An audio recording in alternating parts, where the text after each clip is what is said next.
Hans Wormhat. This is a video about the roles they play, the roles that trannies play, and this is one of those obvious truth in plain sight things. All the world's a stage. Yeah, of course. All of the politicians, anyone who's famous, they're just playing a role. CEOs of giant companies, they're not really doing anything. It's just some figurehead, some tranny leading the thing. But this goes down to just your everyday life too. People in your everyday life, trannies in your everyday life.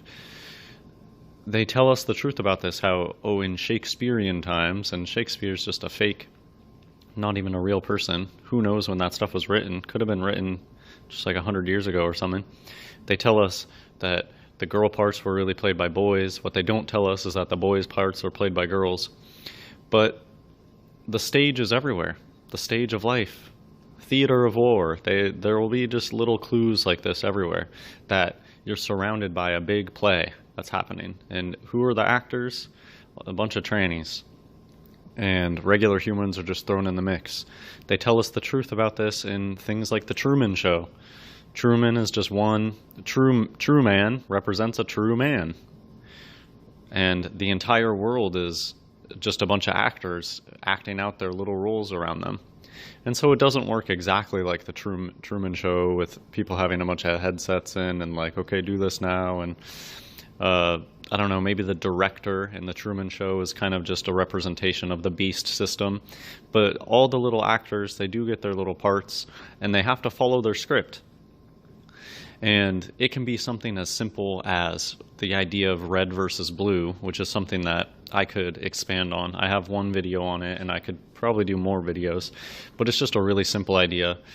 There's the red lodgers and there's the blue lodgers, and just think of it as the red lodgers are the conservative Republican generally, and the blue lodgers are the progressive Democrats. But Team Red, Team Blue, they both play for Team Purple.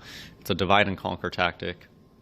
And really, anybody who's fully awake, they know that all that is a bunch of BS, and you should be on Team Jesus Christ. That's it. There's no other team. And another thing that they can play, so right, you have red versus blue. That's one thing.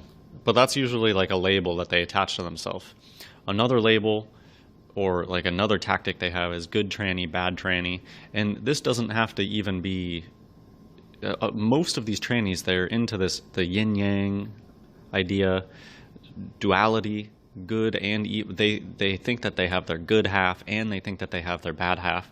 So a lot of trannies will play good or bad, just depending on the situation. I can think of just my MTFX. If you're in a relationship with a creature, they'll do a good tranny, bad tranny on you all the time. They'll be a bad tranny until they can get their way, and they can push your buttons, and they can just get you right at your boiling point, and then boom, they flip on their good tranny switch, and you're like, oh, maybe everything's getting better. But once they've given you enough good tranny, they're back on their bad tranny. And I can just give more examples from my life. When my life was kind of falling apart, when I was an alcoholic and depressed and all that, it's like a lot of the trannies in my family were playing a good tranny part. But it's not even like they cared about me. I think that they just liked seeing my life being a mess and falling apart. They're crabs in a bucket. They like seeing real humans suffer. And once I got my life together, they really stopped caring about me. I can just say, for example, like my mom, and in particular one tranny cousin of mine, when my life was falling apart and I was a huge alcoholic, I was actually kind of friends with them. And they would try talking to me and texting me and calling me.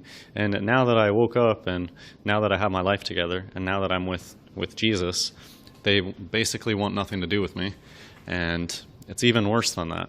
I'll tell a story. I guess this may as well be the time to tell a story about these last holidays. What I always call the holidays. I hate the holidays.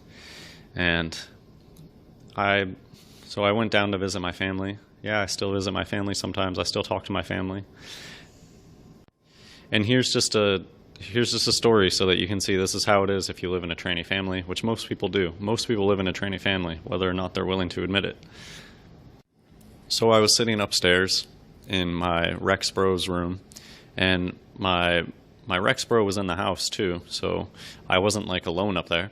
And I guess my mom had driven over and was like at the door knocking or maybe even ringing the doorbell. I was on the computer. I was playing a computer game, so I didn't hear.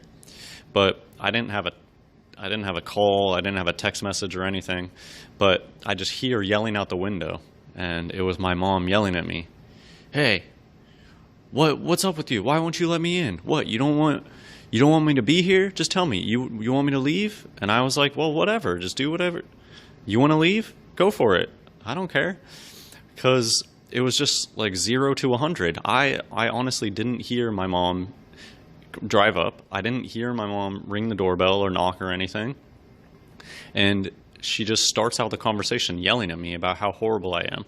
And I just said, hey, my brother's right here too, and he didn't hear you ring the doorbell. He didn't hear you knock. He didn't let you in. Why are you yelling at me? Why are you putting this all on me?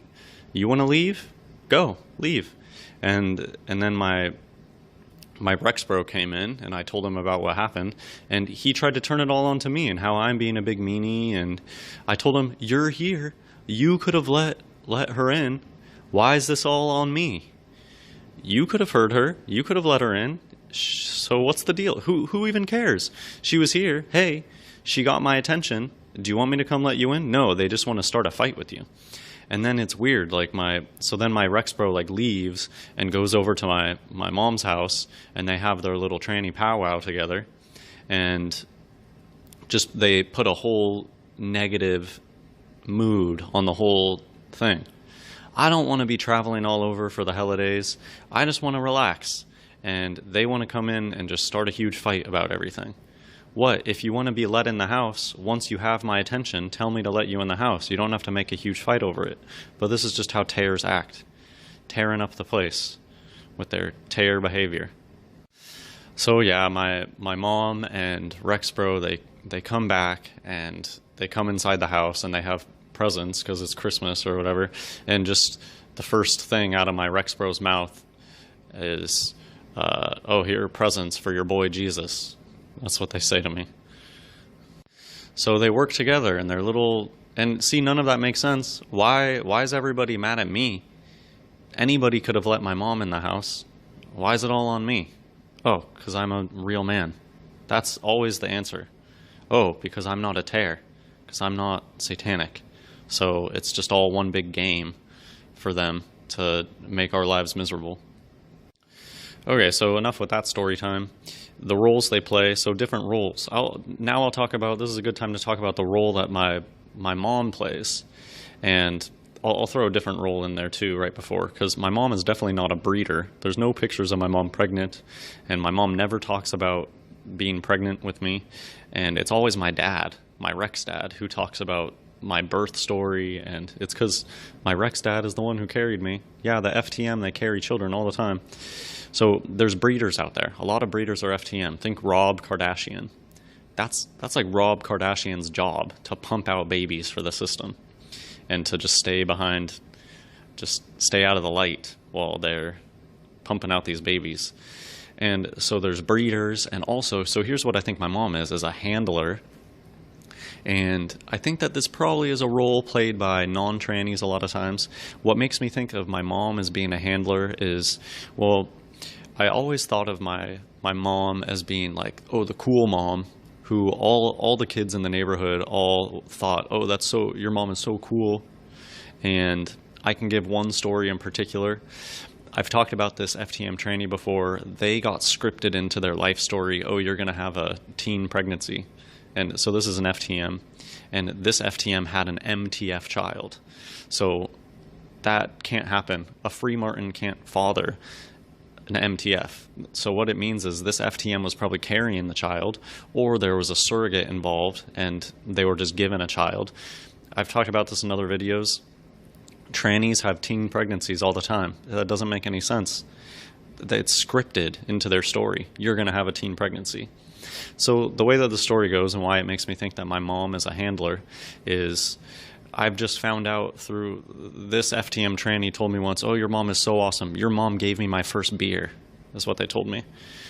And it was around the time that this person was going through that I don't know, life change, about to have their little tranlet pushed on them.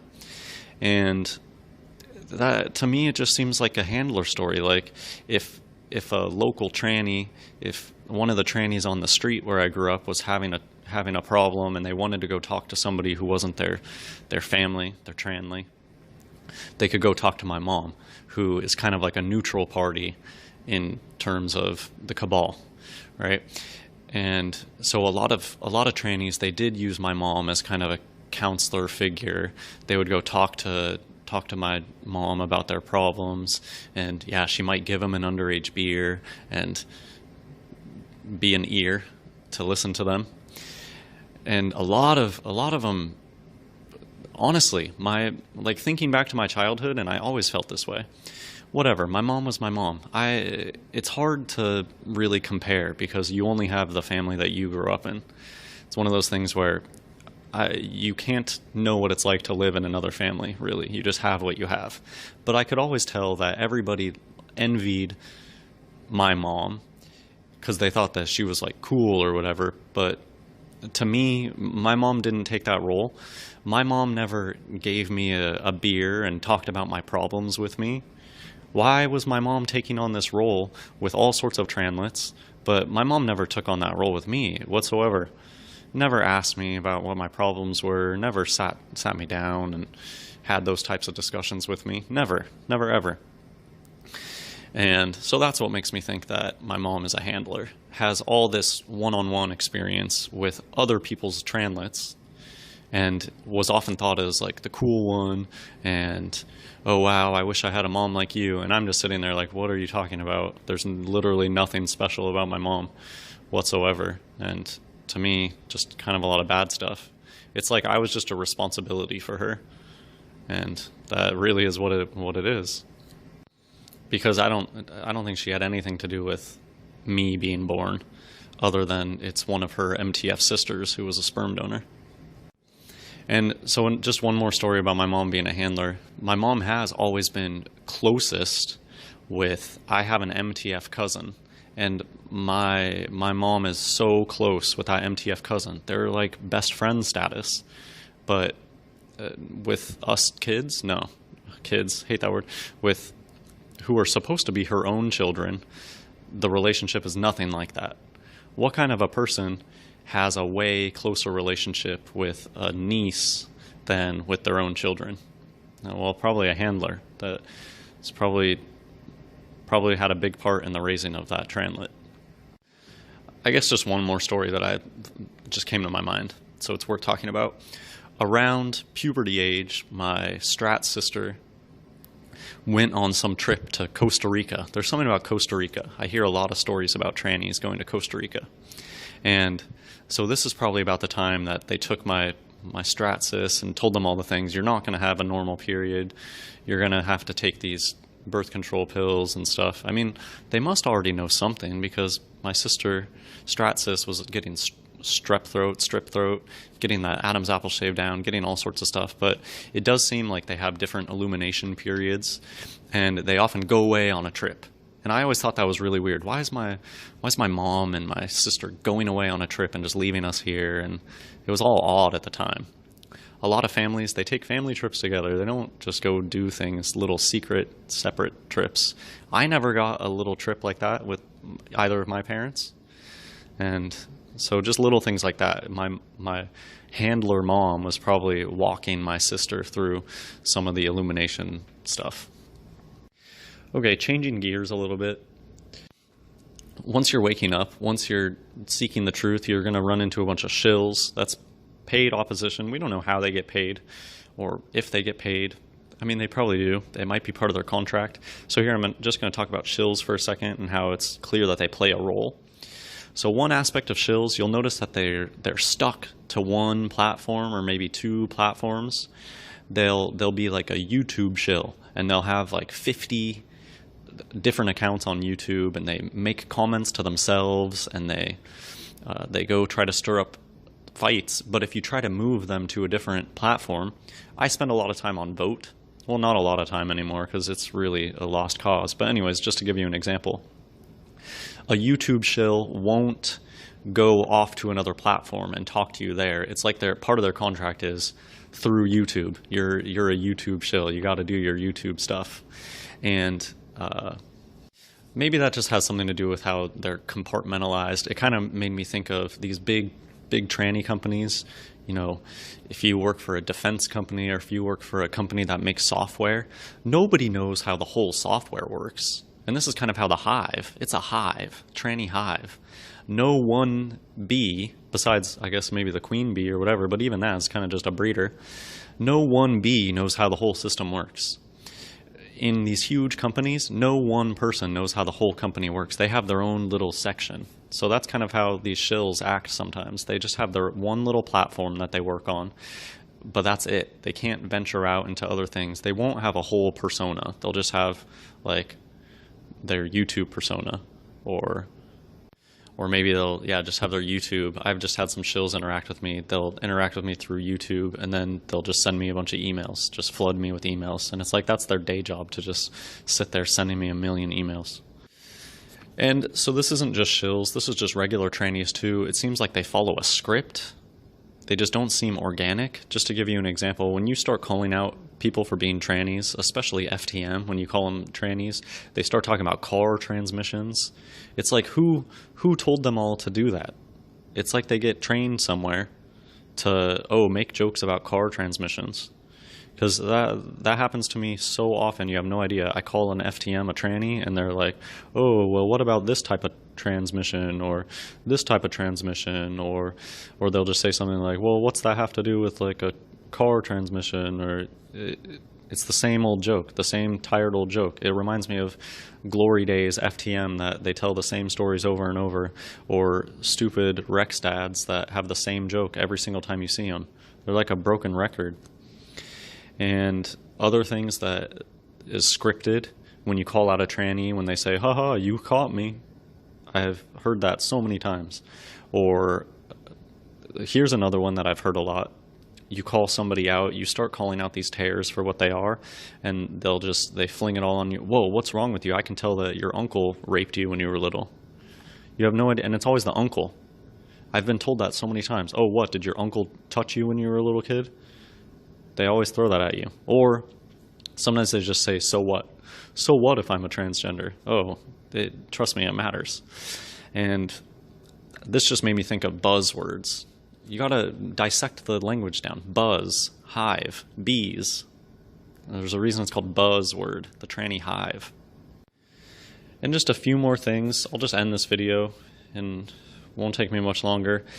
When it comes to script, being scripted, the trannies, they always follow a certain script. And here's an example that somebody just gave me. It seems like every once in a while a tranny will go off the script, but then they have to come back and fix themselves. So somebody recently emailed me and talked about how their dad, who probably is a Rex dad, at one point they kind of caved and they were like, oh, okay, yeah, 9/11 is a inside job or whatever, or 9/11 was a hoax.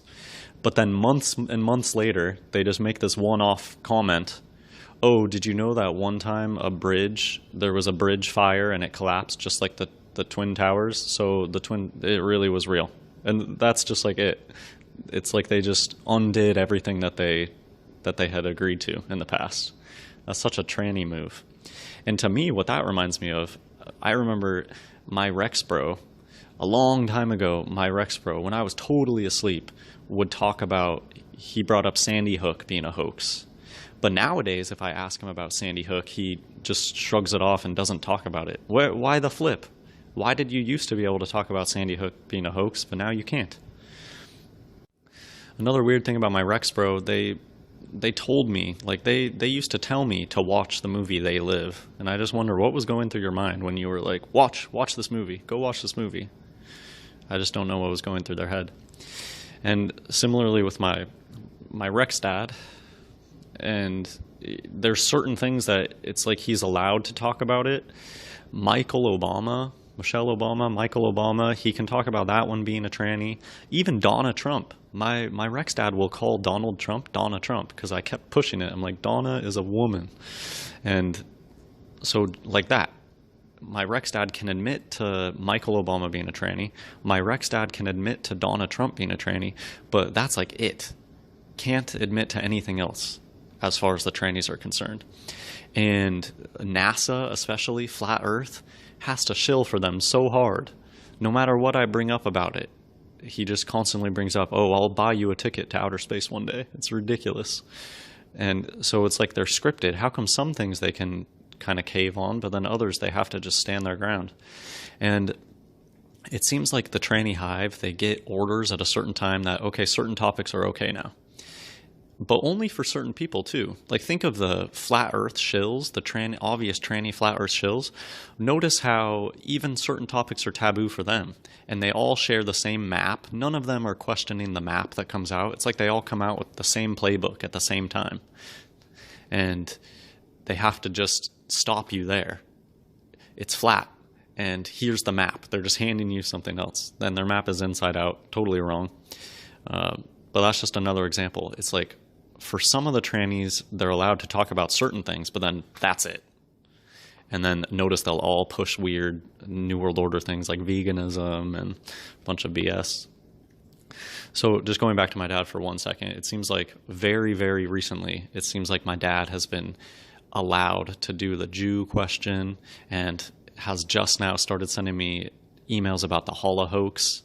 And yeah, that has become very mainstream recently. So it's like it's okay now for some of the trannies to question the Holo hoax.